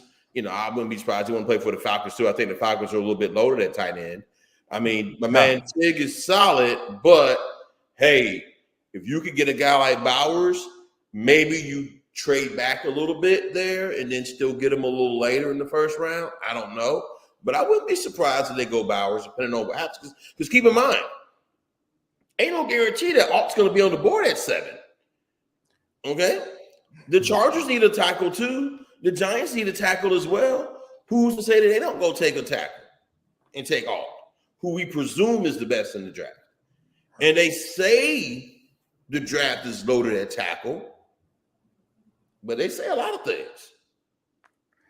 They. Those old days and thems. I guess we were doing pronouns before we even knew about it, right? Exactly. The OG pronouns. Hey, NUBYJAS, let's shift out of Titans just real quick though. But in your mind at least, or latest that you've heard, is it still looking like quarterbacks obviously we assume one, all but assured there, still QB at 2 and 3, whether it's the Commanders and Patriots or some sort of trade? Is that kind of the run of show at this point? Yeah, that's what most people are saying. That's what most of the scuttlebutt is saying, that it's going to be Jaden Daniels or Drake May, depending on which one they like. The Commanders did this wild thing. I guess they brought all 4 quarterbacks in up there in D.C., which apparently upset some people. But I guess we'll see how that works out for them. But maybe you see Daniels. Maybe you see a team try to jump up and convince themselves to get J.J. McCarthy. I'm not a J.J. McCarthy fan. I'm not sold on him. But you know what? Hey, man, look, there's a reason why I write about sports.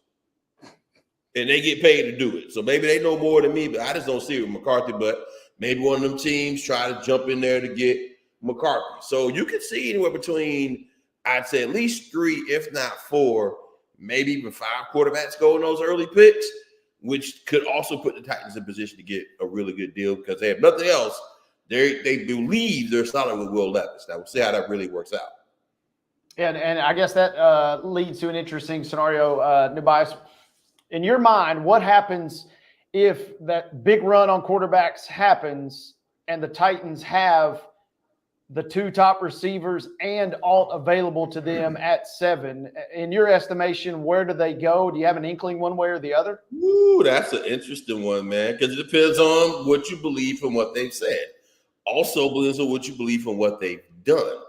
Brian Callahan, great story about Teron Davenport at ESPN, too. This morning wrote about how Callahan said on another station how when he had a choice between picking Penei Sewell and Jamar Chase, the Bengals took Jamar Chase because he's like, hey, I want the guys who can score touchdowns. Okay, maybe he goes that way again. But also you got to remember who's his daddy. Okay, literally who's his daddy. All right, and he still comes from a traditional football background where you still got to have a good offensive line. So I'm gonna be honest with you, man. I don't know, and trust me, that conversation is being had all through the facility over there on Great Circle Drive. It is definitely a conversation that's being had, and it's a very intense one because I mean, there's a possibility. Now, I would assume Marvin Harrison Jr. would be gone. I would assume that, okay, by 7 regardless. I would assume that. But if it's Neighbors or Dunes and Alt left, woo! Don't be surprised if the Titans take every last second to go over that decision because I mean that's a big one. That's a big one. I mean, and that's a crazy situation, right? Because on one hand, philosophically, you could see the case to take a wide receiver, and on the other hand, we saw what we saw last year along the offensive line, and you're saying, "Oh man, we got to go out and get a tackle at that point." Well, and it's tough. It really depends on how deep you think the draft is at tackle. Like, so now you'd have to wait to that 38 pick, right? Okay. To try to pick a tackle. Do you wait that long? Get one of those, maybe the Guyton kid from Oklahoma, some of those other guys, if you really believe that the draft is as deep as tackle as you think it is? Or do you go ahead and get off? Or do you say, hey, maybe we can find us a tackle in free agency and get Bill Callahan to coach him up? Because part of that belief is, and one of the things that they have said on and off record is they believe Bill Callahan can coach you up on the offensive line. Now, apparently they didn't believe that about Andre Dillard, but, that's a whole different conversation. There's still got to be something there to start with. Allegedly, right? Coach up, right.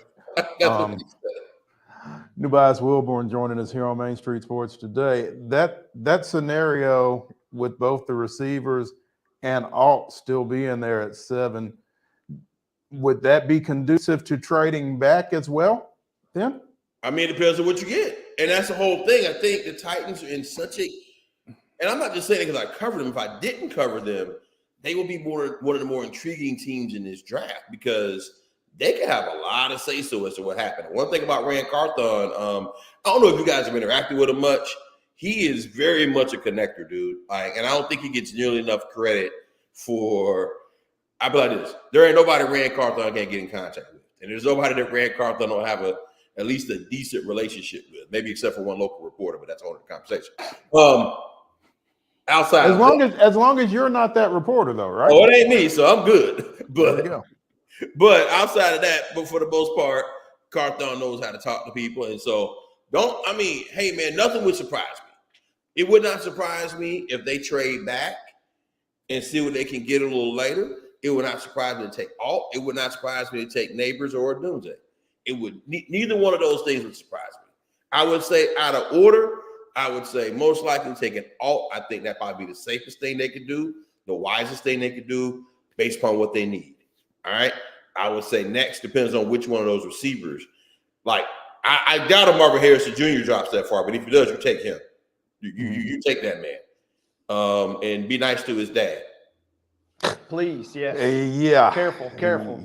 Speaking that name. You be nice to his dad. Hey. Oh, I will. Hey. I don't even really say the man's name. You know what I'm talking about. Say extra careful. Mm-hmm. Hey, real quick, Nubyjas, since you mentioned that, any chance that there's a talk of trading up? It seemed like I hadn't heard anything, but is that even a remote possibility? I haven't heard a lot of it, but again, I'm not taking anything off the table with the Titans this year. I mean, I think this is one of the more interesting things about them because everything's a possibility.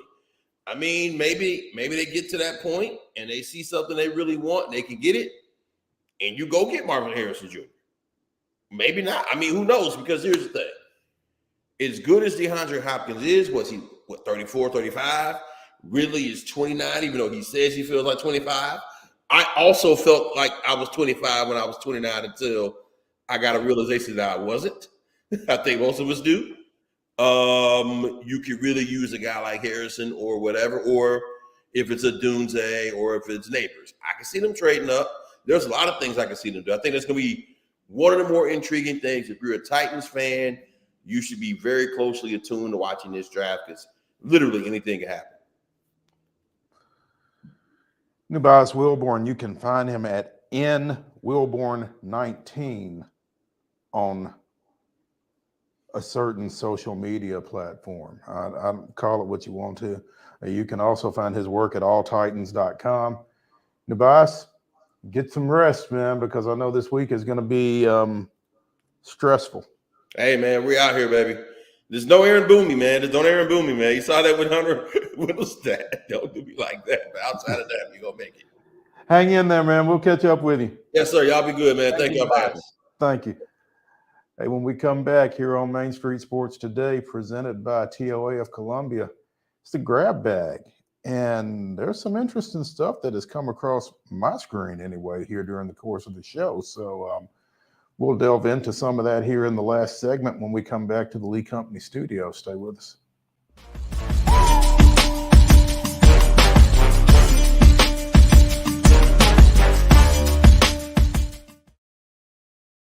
Whether you're an athlete or a weekend warrior, when it comes to your performance, don't settle for anything less than excellence.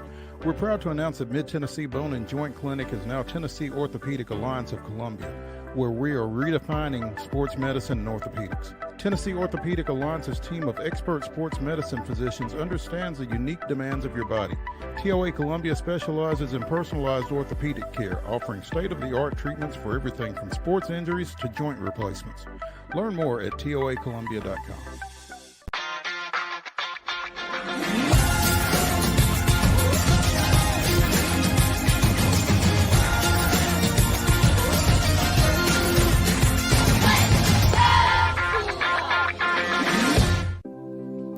Custom Stone Handler supplies over 600 distributors and suppliers with quality stone products. Along with River Stone, we produce and distribute over 100 building, landscape, and other bulk products.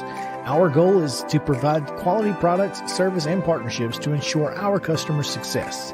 We firmly believe that the measure of any person or company is how they treat other people and customers. Give them a call at 931-490-4990 or visit CustomStonehandlers.com.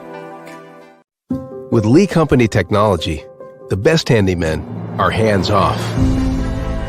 Lee Company techs have been using visual findings and other smart technology tools for years to add transparency and virtually take customers along. You see what we see, whether we're in a crawl space or on a roof. With Lee Company, technology helps us help you, no matter what's happening in the world or at your house. Piggly Wiggly, located in Neely's Mill Shopping Center, is Columbia's locally owned and operated Cost Plus 10 grocery store dedicated to serving the community with low prices and smiling faces. Piggly Wiggly offers fresh, hand-cut meats daily, as well as daily hot plate lunches from their deli counter. You're certain to see smiling faces and a helping hand when you're here at Piggly Wiggly. Come by and check out our fresh produce, high-quality meats, and more. Down home, down the street, we'll see you at the Pig. We thrive under the lights. A city of performers, putting on one heck of a show.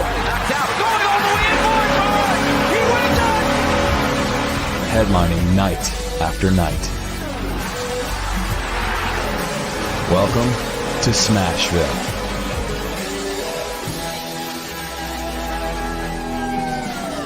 Nashville Sounds Baseball is back in Hit City for the 2024 season. Spend your nights and weekends at the ballpark with weekly giveaways, fireworks shows, throwback deals, live music, and more. Top talent will take the field at First Horizon Park against the AAA Minnesota Twins, Baltimore Orioles, Atlanta Braves, St. Louis Cardinals, Cincinnati Reds, and more. Tickets start at just $10 and are available now at NashvilleSounds.com. We will see you in Hit City.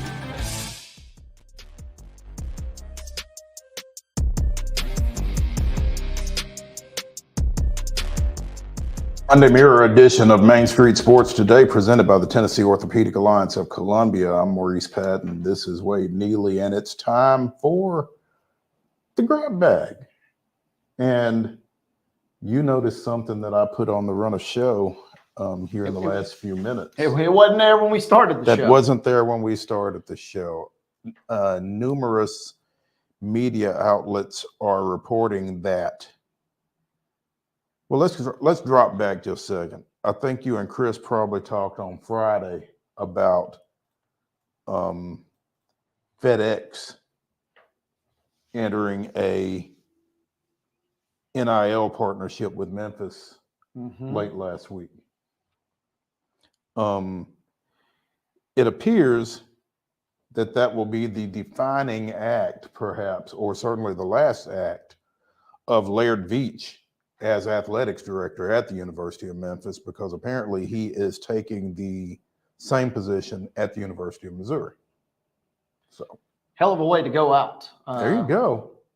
And he shouldn't have to buy any barbecue in Memphis. no, anytime soon. broker a big deal, and then right off into the sunset. And when you speak of me, speak well. Yeah, please, because I've been there since 2019, and coming in to take over Mizzou, a program that a lot of folks, or a department, a lot of folks, they're kind of on the come up. Obviously, we've seen football potentially in line for a big season this year after really kind of turning some heads last year. So this is a big time hire, and we see this a lot, right? You snag a up and coming AD, and you kind of keep the mojo rolling. And you got to be impressed with what Veach did at Memphis to kind of get him in this, at least get in the conversation, and what looks like is now close to being a done deal here. Yeah, I mean, you look at, again, what he did with the NIL deal with FedEx. You look at him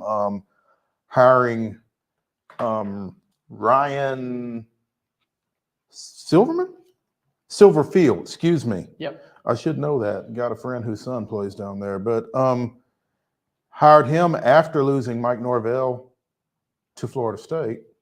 So, and that's been a successful hire for them. Oversaw some renovations with the Liberty Bowl, now Simmons Bank Liberty Stadium. And he's going back to Missouri, apparently. He was there in two different roles. Last in 2000, 2002. So he's got a history there, and I guess they've got a history with him. Most recently, prior to Memphis, he was at the University of Florida. So he's getting back into the Southeastern Conference. Got some familiarity with that conference. It's very interesting. And what really jumps out to me, St. Louis Today has an article up on this. Like, again, it's pretty much a done deal, or at least it looks like it's imminent.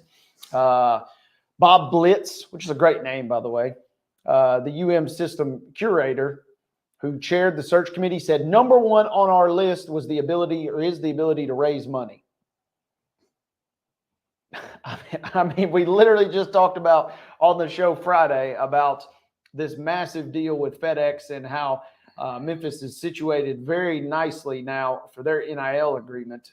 And obviously that agreement is mentioned here in this article. But number one on our list, the ability to raise money. Well, it seems like I guess you got your guy there. I guess the question, though, is who is Missouri's Fred Smith?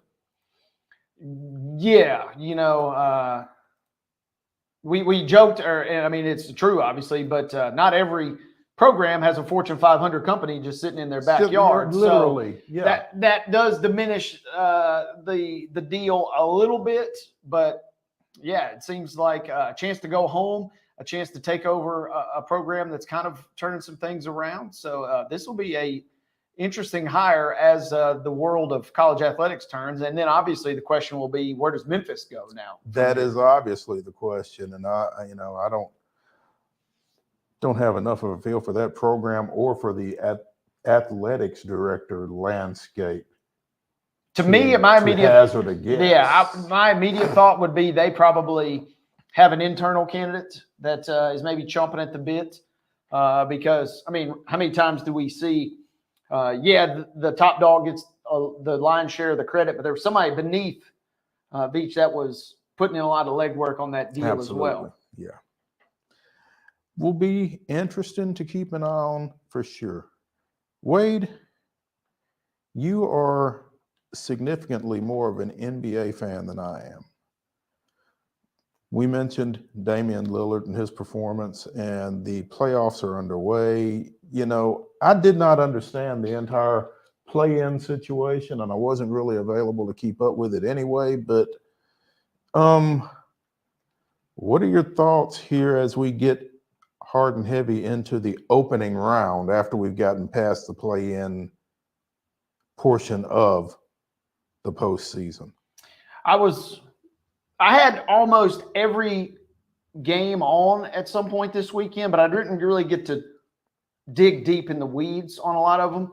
I will say this, and ironically, this is how the world works, of course. The one game that was really by far the best of the entire first round was the last game last night where the Thunder win 94-92 over the Pelicans. The only game I didn't get to watch even a second of. And that kind of saved what was kind of a dud of a weekend, honestly. The Celtics blew out the Heat. The Clippers, I think, surprised a lot of folks, taking care of the Mavericks as easily as they did, despite the fact that Kawhi Leonard there's a lot of concerns about his availability. The Nuggets got a little bit of a challenge from the Lakers, but all of the games were kind of not very drama-filled. The one key takeaway, though, is I'm still excited about quite a few series. I'm very excited, and I think probably at the top of my, if you want to call it a power rankings, it's still going to be the Knicks and Sixers. I think that's going to be a really fun series. Embiid had one of the greatest highlight reel dunks you've ever seen, and then immediately got hurt on the same play. So it kind of is a yin and yang situation there. But if he is healthy and he's available, I still think that series could be really fun. They actually tip off at 6:30 tonight. I'll be real curious to see what happens in tonight's game between the Lakers and the Nuggets. That's the night game this evening, or the final game this evening, if they can, they being the Lakers, if they can make it competitive, that could be a fun series. And like I said, I was a little disappointed that the only game I didn't get to watch ended up being the best one, as the Pelicans gave the Thunder a really good game. I think we're kind of just getting warmed up. I feel like some of these series will develop a little bit before our very eyes, but through 7 of the 8 games this weekend, it was kind of a little lackluster, but I think we're still in the early days here.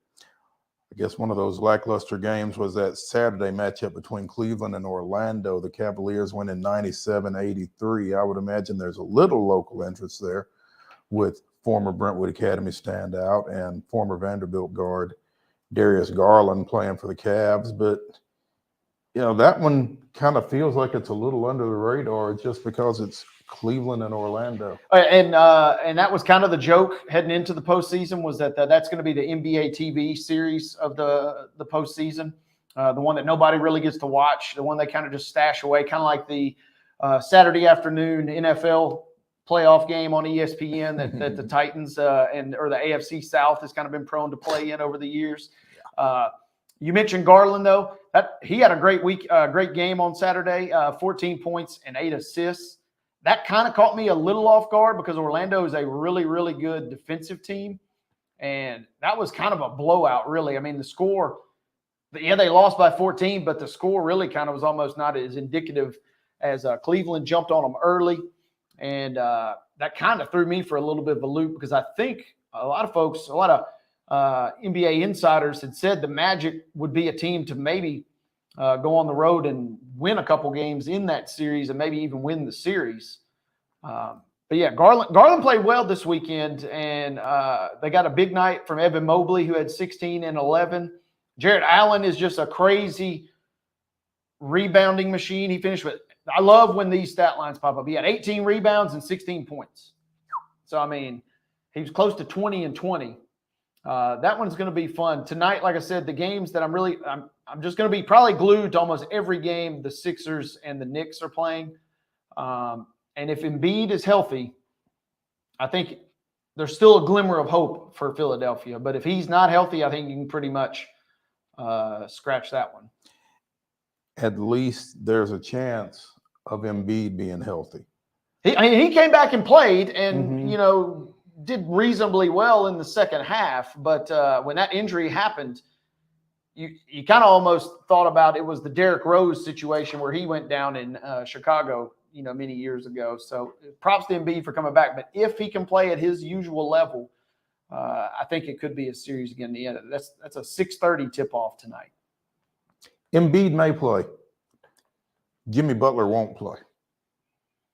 And that severely hampers Miami's chances against the number 1 overall seed, Boston Celtics. And coming into this series, it felt like, me personally, I just didn't think the Heat, I don't think they have the, what's the word I'm looking for? They don't have the luck or the sizzle factor that they had last year.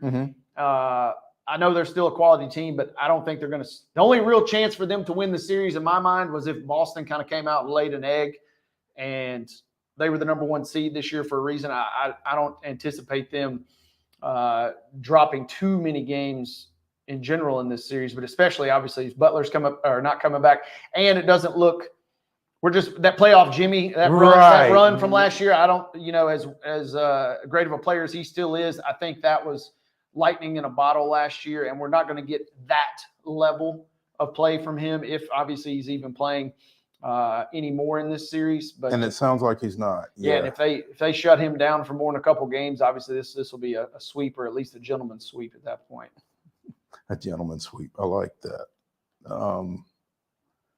What about out west? Out west, T-Wolves really impressed me a little bit this weekend. The Suns got off to a fast start. Durant had a really good first quarter. I think he ended up with like 12 points, or not 10 or 12 points in the first quarter. Came out hot. He ends up with 31. But I was very impressed with Minnesota. And there was a lot of chatter on social media. Is this the passing of the torch moment, as it were? Because Ant goes off for 33. 9 rebounds and 6 assists, and there's a great photo.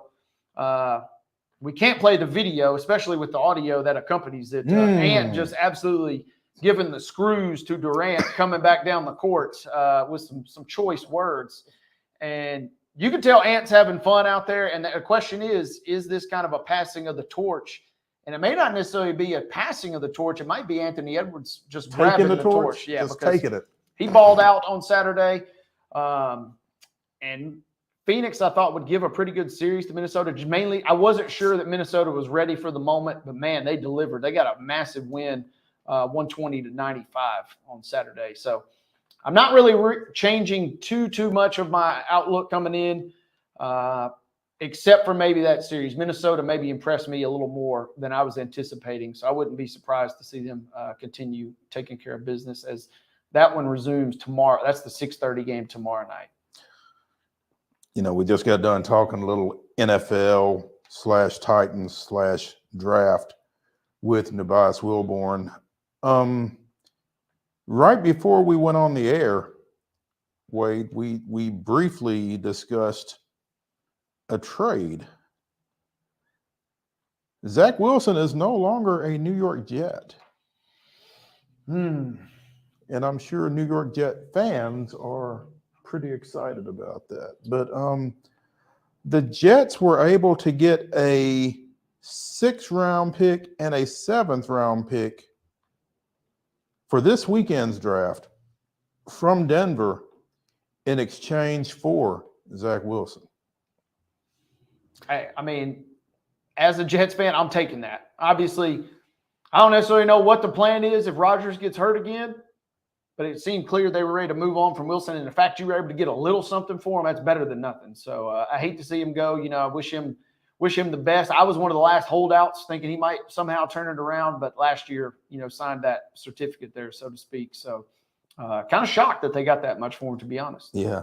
Reading from CBSSports.com, the Broncos have been in dire need of quarterback reinforcements, releasing veteran starter Russell Wilson ahead of free agency and approaching the draft with Jarrett Stidham atop the depth chart.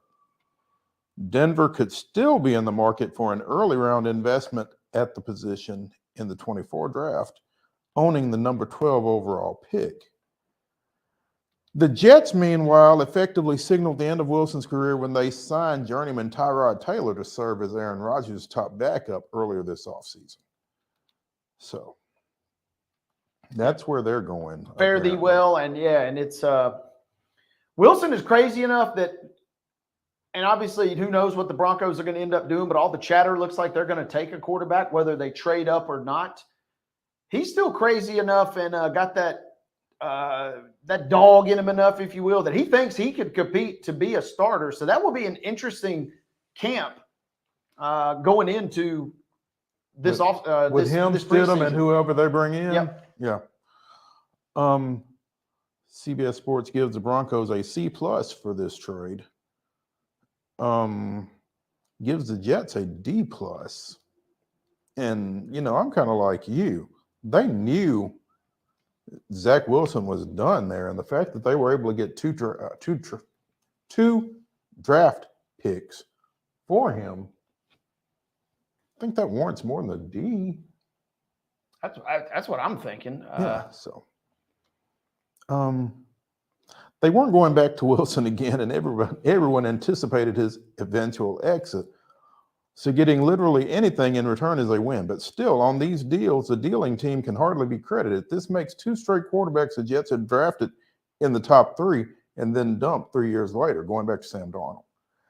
Is that a case of 2 sour signal callers or a sour organization? Probably a little of both, but either way, New York just needs Aaron Rodgers to pan out so they can forget about all of it. Wilson becomes the 4th quarterback chosen in round 1 of 21 that is washed out with the team that drafted him. Trey Lance, Justin Fields, and Mac Jones have all now changed addresses, as it were. So, did Justin Fields wash out, though? With the team that drafted him, obviously, is what this article is. But I mean, in the sense that he's no longer there. Yeah. This is from USA Today. They're not. Mm-hmm. Yeah, I mean, I'll tell you what. In the back half of last season, when the Bears were maybe supposedly trying to tank even more, he was out there winning games for them. Mm-hmm. Yeah. There was a question. I mean, they were in the playoff hunt going into the final 2 weeks of the regular season. Right.